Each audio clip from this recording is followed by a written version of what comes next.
so much. Thank you. Thank you, everybody. Thank you. Everybody, please have a seat. Please have a seat. Well, it is good to be back in Tennessee. I hope you guys aren't getting tired of me. I've been coming around a lot lately because there's a lot of good stuff happening here. I want to begin by thanking Joe and Jill Biden. They're not just good friends and good partners, but they really believe in the power of education, and they really believe in creating those kinds of ladders to opportunity that gave all three of us and Michelle the chances, the incredible opportunities that we've had today. And they understand the promise of America's community colleges. Well, Jill really understands it, and Joe, he doesn't really have a choice. But before I get into the reason that I'm here today, I want to begin by saying just a few words about the tragic events that we've watched unfold in France over the last several hours and days. And because events have been fast-moving this morning, I want to make sure to comment on them. I just spoke to my counterterrorism advisor.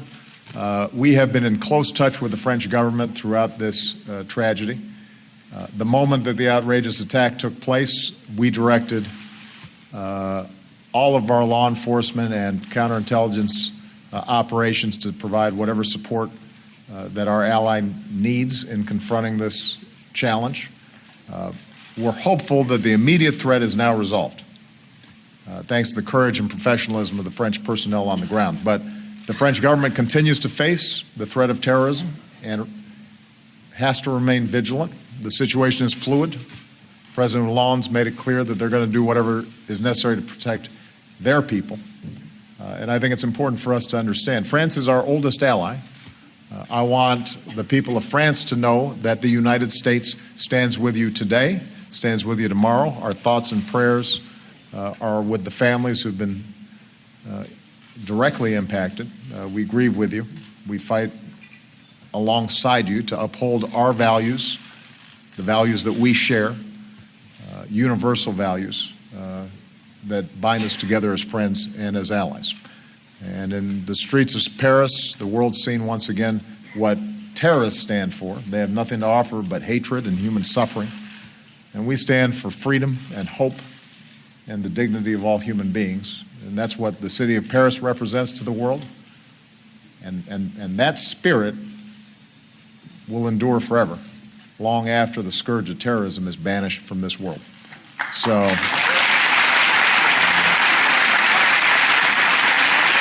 that's important.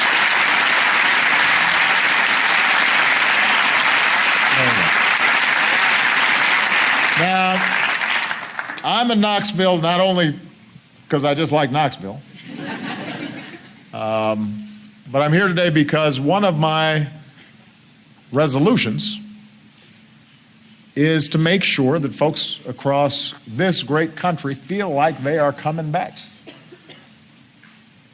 And there is no doubt, thanks to the steps we took early on to rescue our economy and to rebuild it on a new foundation, America is coming back.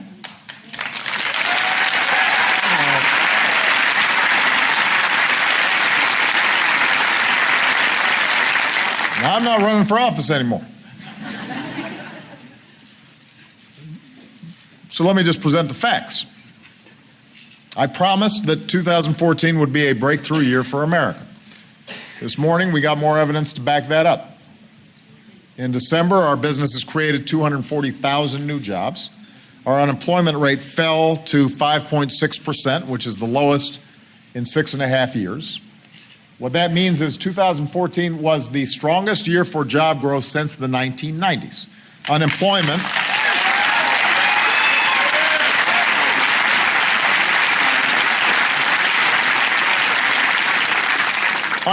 fell in 2014 faster than any year since 1984. Now think about that.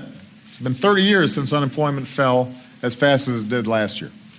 And most importantly, we're seeing faster job growth in industries that provide good paying jobs, traditionally middle class jobs, than anything else. Since 2010, the United States of America has created more jobs than Europe, Japan, and every other advanced economy combined.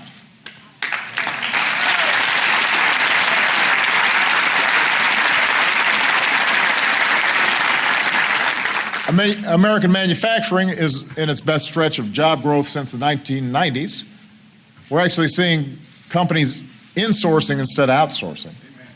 They're realizing we want to be here with American workers making American products. America is now the world's #1 producer in oil, gas. We've doubled the production of clean energy. And by the way, you're saving about $1.10 a gallon at the pump over this time last year.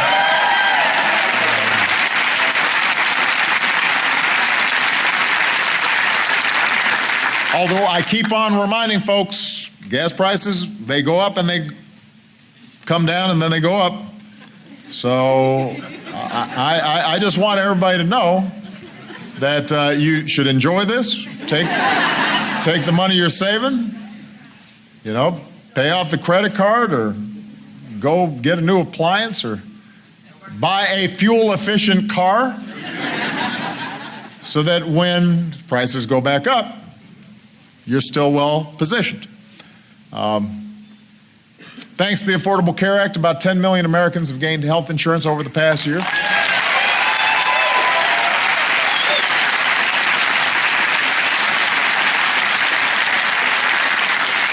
And by the way, we've done this while cutting our deficits by about 2/3. Everybody thinks that they did a survey. In every survey, they ask, is the deficit going up or going down? And 70% of Americans say the deficit's going up. The deficit has come down by 2/3 since I took office. So, meanwhile, thanks to the hard work of students and educators, dropout rates are down, graduation rates are up, and after 13 long years, our war in Afghanistan has come to a responsible end, and we've got more troops that were home this holiday season. So,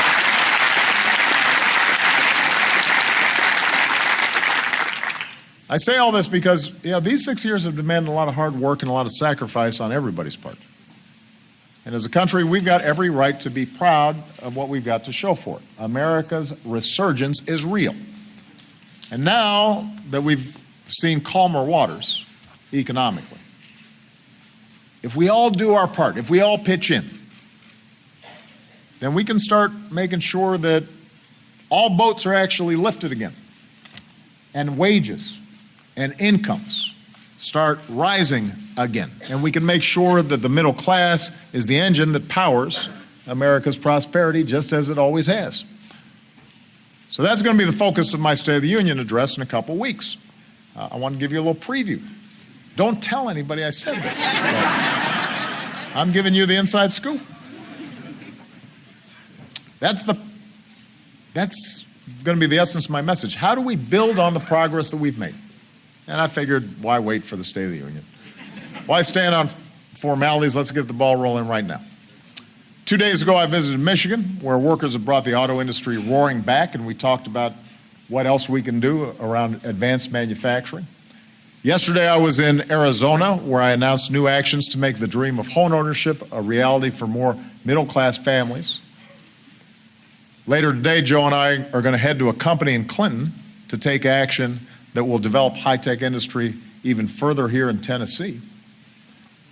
And right here, right now, at Pellissippi State, I'm going to announce one of my most important State of the Union proposals, and that's helping every American afford a higher education.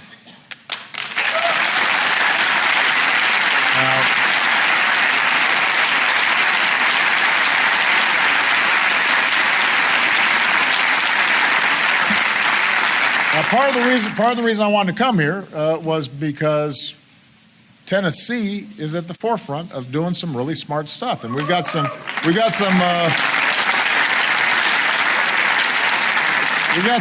proud Tennesseans who can take some credit for the great work that's been done. First, your governor, Bill Haslam, who's here.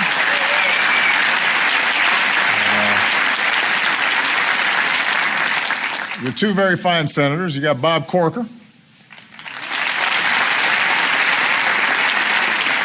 and your senior senator, Lamar Alexander, who's a former Secretary of Education himself, so he knows a little bit about this.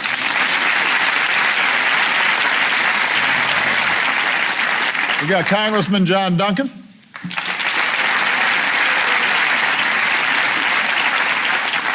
Your mayor, Madeline Ruggiero.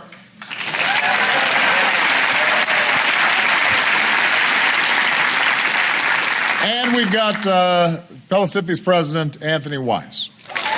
Hey.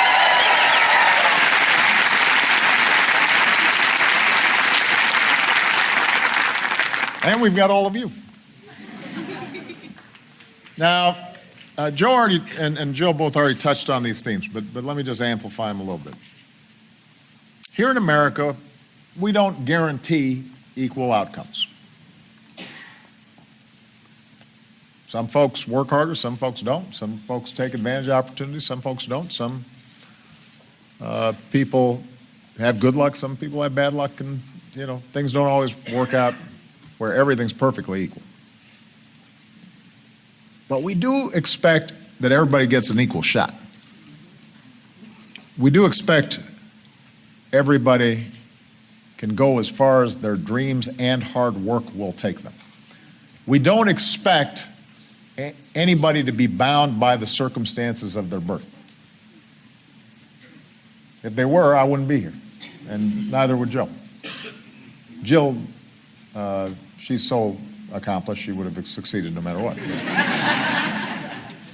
But we expect everybody to get a fair shot. And in exchange, we do our fair share. That's the basic bargain at the heart of this country. If you work hard, you can get ahead. It shouldn't matter what your last name is or what we look like or what family we were born into or how we worship. What matters is effort and merit. That's the promise of America. And the way we deliver on that is making sure that our education system works on behalf of every person who lives here. America thrived in the 20th century, in large part because we made high school the norm. And then we sent a generation to college on the GI Bill, including my grandfather. Then we dedicated ourselves to cultivating the most educated workforce in the world, and we invested in what's one of the crown jewels of this country, and that's our higher education system. And then dating back to Abraham Lincoln, we invested in land-grant colleges. We understood that this was a hallmark of America, this investment in education. But eventually the world caught on, and the world caught up. And that's why we have to lead the world in education again. That's why my administration is working to make high-quality early childhood education available to all of our kids. We know if we invest in them early, it pays dividends on the back end. That's why we're working to bring high-speed broadband to 99% of America's students within the next 4 years. We want to make sure every child is plugged in. That's why we're recruiting more highly trained math and science teachers. That's why we're working to raise standards and invest more in our elementary and middle and high schools so that every young person is prepared for a competitive world. And this work is not easy. Sometimes it's controversial. It's not going to be the same in every state. But in places like Tennessee, we're seeing incredible strides as a consequence of these efforts. Over the past few years, Tennessee students have improved their reading scores and math scores more than any other state in the country.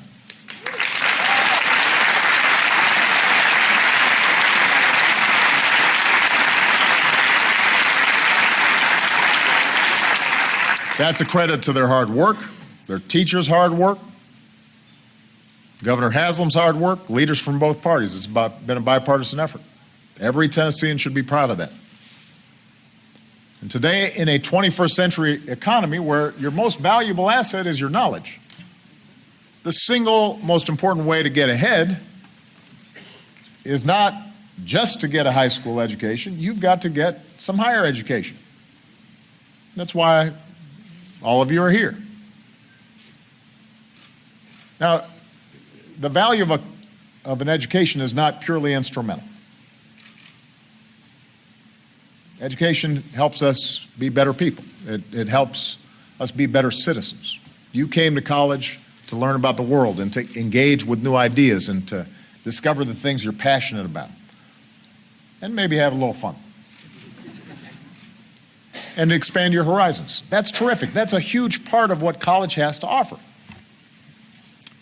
But you're also here now more than ever because a college degree is the surest ticket to the middle class. It is the key to getting a good job that pays a good income and to provide you the security where even if you don't have the same job for 30 years, you're so adaptable and you have a skill set and the capacity to learn new skills, it ensures you're always employable. And that is the key, not just for individual Americans, that's the key for this whole country's ability to compete in the global economy. In the new economy, jobs and businesses will go wherever the most skilled, best educated workforce resides. Because businesses are mobile now. Technology means they can locate anywhere, and where they have the most educated, most adaptable, most nimble workforce, that's where they're going to locate. And I want them to look no further than the United States of America. I want them coming right here. I want those businesses here, and I want the American people to be able to get those businesses, or get those jobs that those businesses create. So that's why we've increased grants and took on a student loan system that was funneling billions of taxpayer dollars through the big banks and said, let's cut out the middleman, let's give them directly to students. Instead, we can help more students. We've increased scholarships. We've cut taxes for people paying tuition. We've let students cap their federal student loan payments at 10% of income so that they can borrow with confidence, particularly if you're going into a job like nursing or teaching that may not pay a huge salary, but that's where your passions are. We're creating a new college rating system that will give parents and students the kind of clear, concise information you need to shop around for a school with the best value for you. And gives us capacity to recognize schools that offer a great education at a reasonable price. On the flight over here, Lamar and I were talking about how we can do more to simplify the application process for federal student loans, which is still too complicated.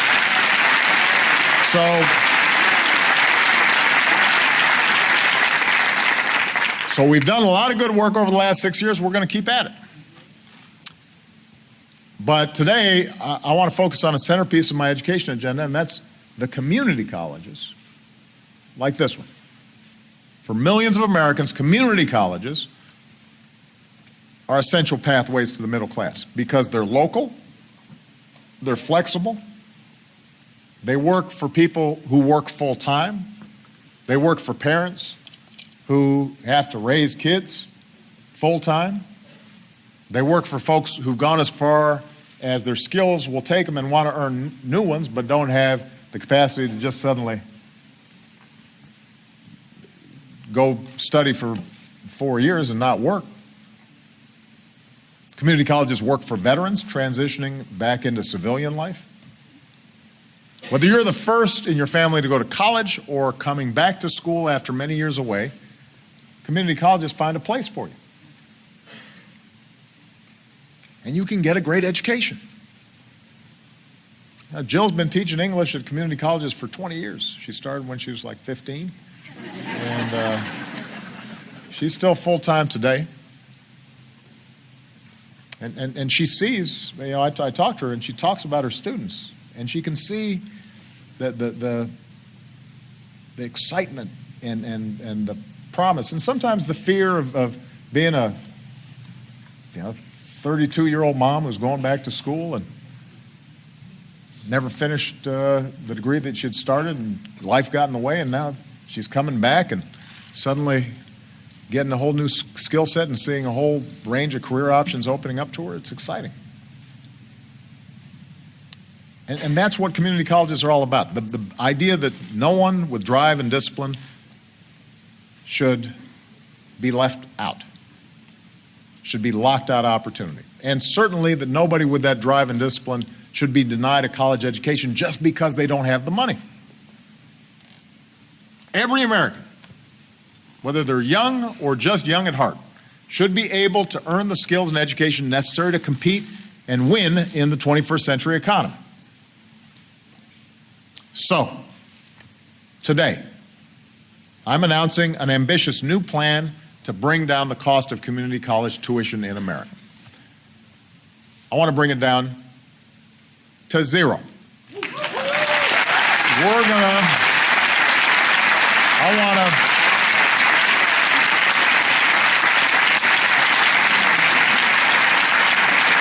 I want to make it free.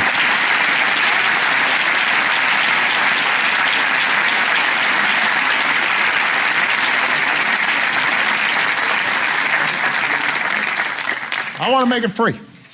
Community colleges should be free for those willing to work for it. Because in America, a quality education cannot be a privilege that is reserved for a few. I think it's a right for everybody who's willing to work for it. Now, the good news is you already do something like this in Tennessee. You call it Tennessee Promise.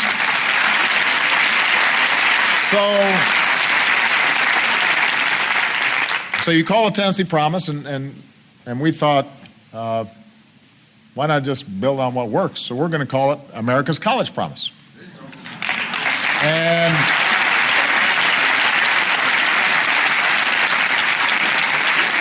And the concept is simple. America's College Promise will make 2 years of community college free to responsible students who are willing to work for it. Now, I want to underscore that last clause. Everybody who's working hard for it. There are no free rides in America. You would have to earn it. Students would have to do their part by keeping their grades up. Colleges would have to do their part by offering high-quality academics and helping students actually graduate. States would have to do their part too. This isn't a blank check. It's not a free lunch. But for those willing to do the work, and for states and local communities that want to be a part of this, it can be a game changer. Think about it. Students who started at community colleges during those 2 years and then go on to a 4-year institution, they essentially get the first half of their bachelor's degree for free. People who enroll for skills training will graduate really already ready to work, and they won't have a pile of student debt. 2 years of college will become as free and universal as high school is today. And we're also taking another page out of Tennessee's playbook and making investments to expand technical training programs at community colleges, much like you do through your 27 colleges of applied technology.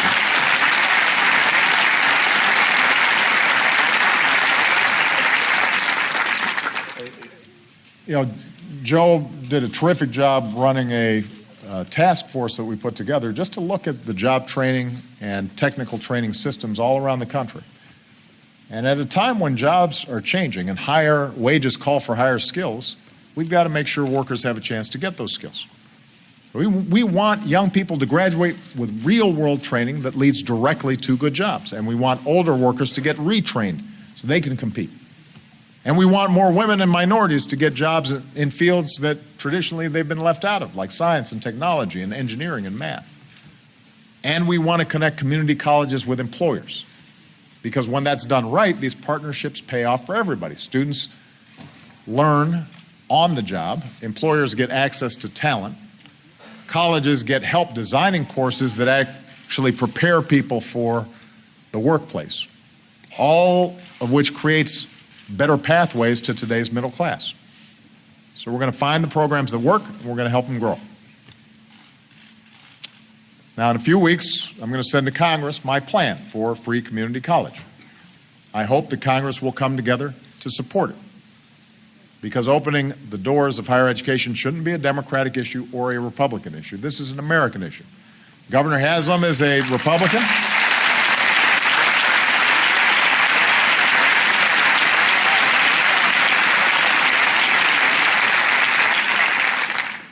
Governor Haslam's a Republican, and thanks to his leadership last year, Democrats and Republicans came together and made Tennessee the first state in decades to offer free community college to its students. Meanwhile, up in my hometown of Chicago, Mayor Rahm Emanuel, who is a Democrat, is now offering free community college. And they're pairing students with growing sectors of the economy so they graduate with good jobs. So if a state with Republican leadership is doing this, and a city with Democratic leadership is doing this, then how about we all do it? Let's do it for our future.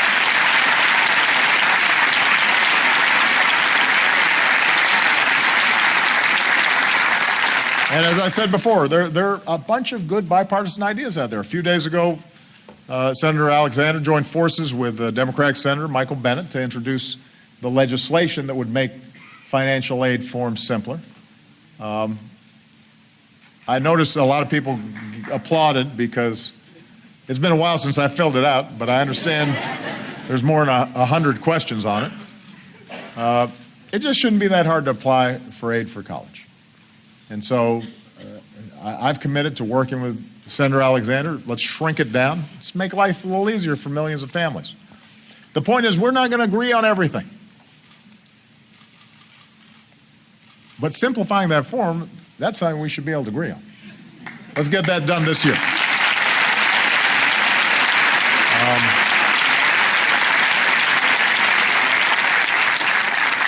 Because in the end, nothing's more important to our country than you, our people. That's our asset. We've got very nice real estate here. We got this incredible bounty, the God-given resources that we enjoy in this country. But our greatest resources are people. And I want to say to the students here and the staff and faculty how proud I am of what you guys are doing. A lot of students here, I know you had to overcome some obstacles to get here. Many of you are the first in your families to go to college. Some of you are working full-time while you're going to school. But you're making this investment in you, and by doing that, you're making an investment in this country's future. And I just want to use one person's story as an example. Caitlin McLaughlin. Where's Caitlin? Where is she? Is she here? I thought she was here a second ago. But I'm going to tell her story anyway. She was raised by a single mom. She helped make ends meet, getting her first job almost the minute she could, 2 days after her 16th birthday. When it came time for college, the money wasn't there. But Caitlin lives in Tennessee, so she knew she had a great free option. She completed 2 years at this institution. Now she's a senior at Maryville College. She's working full-time, just like she has since her first day of college. And Caitlin says, a lot of people like me got discouraged. I get discouraged. But I can look back and say, you've made it so far. I've learned that things aren't always what you want, but you can make them what you want. That's wisdom. Things aren't always what you want, but you can make them what you want. That's what America's about.